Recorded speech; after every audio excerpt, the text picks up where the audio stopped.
எல்லாருக்கும் வணக்கம். வணக்கம் சொன்னா நீங்க வணக்கம் சொல்லணும். எனக்கு ஏதோ 4 பேர் மட்டும் சொன்னதுதான் காதல விழுது. ஒருவேளை பிரியாணி சாப்பிட்டு எல்லாரும் தூங்கிட்டீங்களோன்னு நினைச்சேன். வணக்கம்.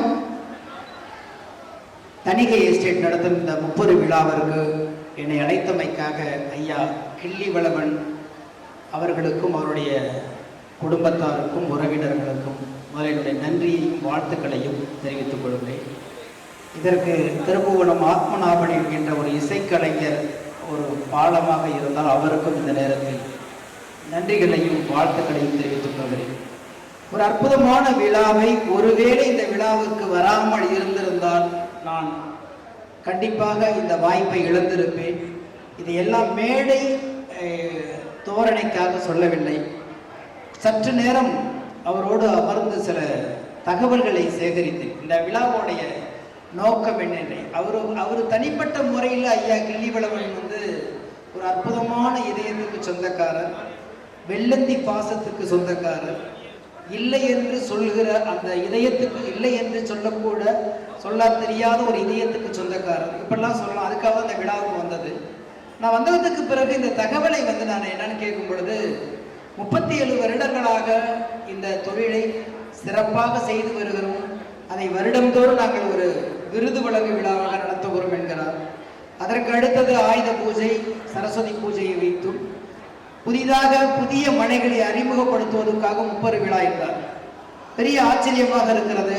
சிலர் வரும்போது என்கிட்ட சின்ன சின்ன புகைப்படங்கள் எடுத்தாங்க. அவங்க சொன்ன விஷயமே, ஐயா கூட ஒரு 37 வருஷமா நான் இருக்கேன், 20 வருஷமா இருக்கேன், எங்க பெரிய ஐயா தான் எங்க வாழ்க்கைக்கு பெரிய வழிகாட்டியா இருந்தாருன்னு குறைந்தபட்சம் 20 வருஷத்துக்கு மேல அவரோட பயணப்பட்டவர்கள் முகமகிழ்ச்சியோடு அவரை பார்த்து பாசத்தையும் நட்பையும் பகிர்ந்து அந்த உறவை புதுப்பிக்கும் போதுதான் தெரிகிறது அவருக்கு தெரிந்திருக்கிறது வேர்களை விசாரிக்க வேண்டும் என்று.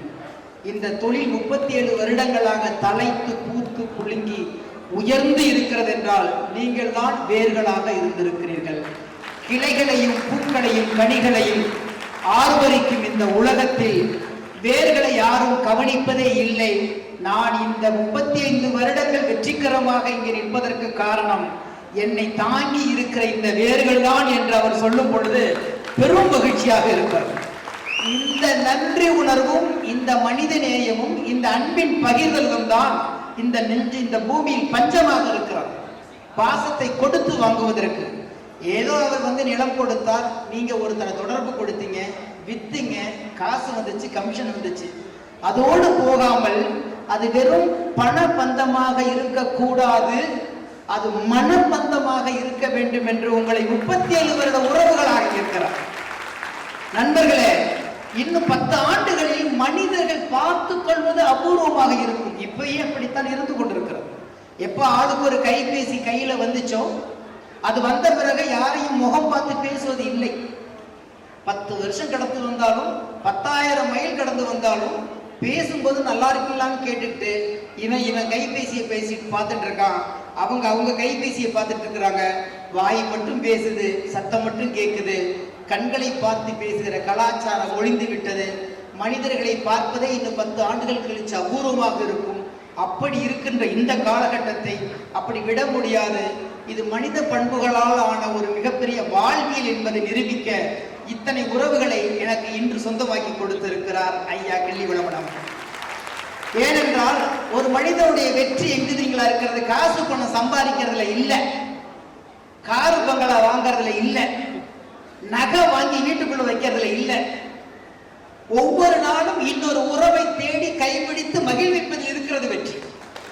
நேற்று வரைக்கும் எனக்கு ஒரு 10,000 பேர் தெரியும்னா, இன்னைக்கு வரைக்கும் எனக்கு ஒரு 10,000 பேர் தெரியும்னா, நாளைக்கு எனக்கு 10,001 பேர் தெரிஞ்சா நான் ஜெயிச்சுக்கிட்டு இருக்கேன்னு அர்த்தம். இவ்வளவு அன்பு செலுத்தி இருக்கீங்க. ஆனா நான் அடிக்கடி சொல்லுவேன், ஏறத்தாழ நான் ஒரு 7,000 மேடைகள் ஏறி இருக்கேன், 35 நாடுகளுக்கு மேல போயிருப்பேன். ஆனா ஒண்ணு மட்டும் நான் அடிக்கடி சொல்லுவேன், மனித அன்புக்கு நிகரானது வேற எதுவுமே கிடையாது. மனித அன்புக்கு நிகரானது எதுவுமே கிடையாது. ஒரு பிடி அன்பு ஒரு உலகத்தை அடிமையாக்கி விடுகிறது. அந்த அன்பை தான் இந்த மேடை முழுக்க நான் பார்த்து கொண்டிருக்கிறேன். நான் அடிக்கடி இன்னொரு விஷயத்தை சொல்லி நண்பர்களே, நீங்கள் ஒருவர் வீடு கட்டுவதற்கு வாங்கி கொடுத்த அந்த நிலம் என்பது, அந்த மனை என்பது மண் அல்ல. அந்த மனையில் கட்டுகிற வீடு என்பது செங்கல்லும் சிமெண்டும் அல்ல. அது மகிழ்ச்சி, அது நம்பிக்கை, அது உறவு, அது கனவு, அது எதிர்காலம், அது பாதுகாப்பு, அதுக்குள் உணர்வுகள் கொட்டி கிடக்கிறார். உலகமெல்லாம் ஓடி வாழ்ந்தாலும் தன் வீட்டுக்குள் வந்து உட்காரும் பொழுது எப்படி ஆகாயமே எனக்கு சொந்தம் என்று ஒரு பறவை சொன்னாலும் தன் தாயின் சிறகுக்குள் அடங்கிக் கொள்ளும் பொழுது ஒரு கொஞ்சுக்கு எவ்வளவு பாதுகாப்பும் அன்பும் நம்பிக்கையும் கிடைக்கிறதோ அந்த நம்பிக்கை உங்களால் கிடைத்திருக்கிறது. உங்களால் கிடைத்திருக்கிறது. சாதாரண வேலை இல்லை. காசு கொடுத்தா நம்பிக்கை கிடைச்சிடாது. காசு கொடுத்தா நம்பிக்கை கிடைக்காது.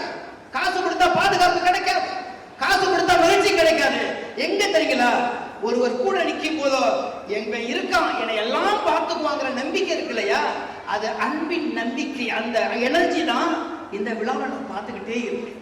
அப்ப நீங்க வாங்கி கொடுக்கிற மனை என்பது மண் அல்ல, அது மகிழ்ச்சி, ஒரு குடும்பம், ஒரு வேர், ஒரு நம்பிக்கை, ஒரு கனவு. கட்டுகிற வீடு என்பது செங்கல்லும் சிமெண்டும் சுண்ணாம்பும் மரங்களும் வண்ணங்களும் ஆனது இல்லை. அது எண்ணங்களாலும் கனவுகளாலும் மகிழ்ச்சியாலும் நிரப்பப்படுகிற உலகம். அந்த உலகத்தை 37 ஆண்டுகளாக நீங்கள் படைத்துக் கொண்டிருக்கிறீர்கள். இவ்வளவு பெரிய உலகத்தில் எனக்கென்று ஒரு கூடு இல்லையா என்று ஏங்குகிற பறவைகளுக்கு மத்தியில், ஒரு எறும்புக்கும் கூடி இருக்கிற இந்த உலகத்தில் ஒவ்வொரு மனிதனுக்கும் படுத்து தூங்க பயமில்லாமல் படுத்து தூங்க ஒரு அடி மடி கிடைக்கும், ஒரு தாய் மடி கிடைப்பது போல நீங்கள் கொடுக்கிற ஒவ்வொரு அடி மனையும் இந்த உலகத்தின் நம்பிக்கையை கொடுத்து கொண்டிருக்கிறீர்கள். இந்த வேர்கள் எப்போதும் செழிப்பாக இருந்தால்தான் கிளைகள் ஓங்கி வளரும். கிளைகள் ஓங்கி வளர்ந்தால்தான் இலைகள் செழிப்பாக இருக்கும். இலைகளுக்கு மத்தியில் பூக்கள் மொட்டுக்கள் விடும். அந்த பூக்கள் மலரும். அது காற்றெங்கும் வீசும். அது எல்லோருக்கும் போய் அன்பை பேசும். இந்த அன்பு இன்னும் 37 ஆண்டுகளை தொடர்ந்து பல நூற்று ஆண்டுகள் வீச வேண்டும். அதற்கு நாங்கள்லாம் கூட இருப்போம், உங்களோடு கை கொடுப்போம் என்று கூறி விடைபெறுகிறேன். நன்றி, வணக்கம். பண்பாட்டு கழகம்னு நாங்கள் பெரிய அமைப்பு இருப்போம். அதுல சில விஷயங்களை வேலையை பார்த்துட்டு இருப்போம். ஆனா என் விருகம்பாக்கம் தேர்தலில் நிற்கும் போது அதுக்கு முன்பு தூரத்துல இருந்து நான் பார்த்திருக்கேன். பேரு தெரியாது, ஊரு தெரியாது, எனக்கு உறவுன்னு கூட தெரியாது. ஆனா தேர்தலில் நான் நிக்கிறேன்னு இவரு வேற தொகுதி, நான் வேற தொகுதி. நான் மக்கள் நீதி மையத்துல கமல் சார் சார்பா நின்று இருக்கேன். என்னை பேரை கேட்ட அடுத்த நாள் என் வீட்டை தேடி பிடிச்சு நாங்கள்லாம் இங்க இருப்போம் என்ற நம்பிக்கை குளித்த மனிதன். அது எனக்கு 10,000 ஓட்டுக்கு சமம். எங்கேயோ ஓடி எங்கேயோ தஞ்சாவூர் மாவட்டத்துல கரியப்பட்டியில பிறந்தவன் சென்னையில வந்து ஒரு 3000 பாட்டு எழுதுவதற்கு பிறகு அரசியல களை எடுத்து வைக்கும் போது என் பேர் அறிவிக்கப்பட்டவுடன் என் மண்ணை சார்ந்தவன் ஒருவன் அடுத்த களத்துக்கு செல்கிறான்.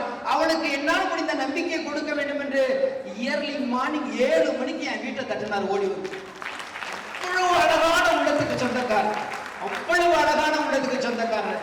இது எங்க உறவினர்லாம் சொல்லலைங்க, எனக்கு ஏற்பட்ட அனுபவத்தை சொல்றேன். ஏன்னா உறவுகளை மீறி உணர்வுகள் தான் இந்த உலகத்தில் ஜெயித்து கொண்டு இருக்கிறது. அந்த உணர்வுகள் தான் இவரை இவ்வளவு உறவுகளை சேர்த்து வைத்திருக்கிறது என்பதனால் அவரை நான் அடையாளப்படுத்த வேண்டியிருக்கிறது. நன்றி.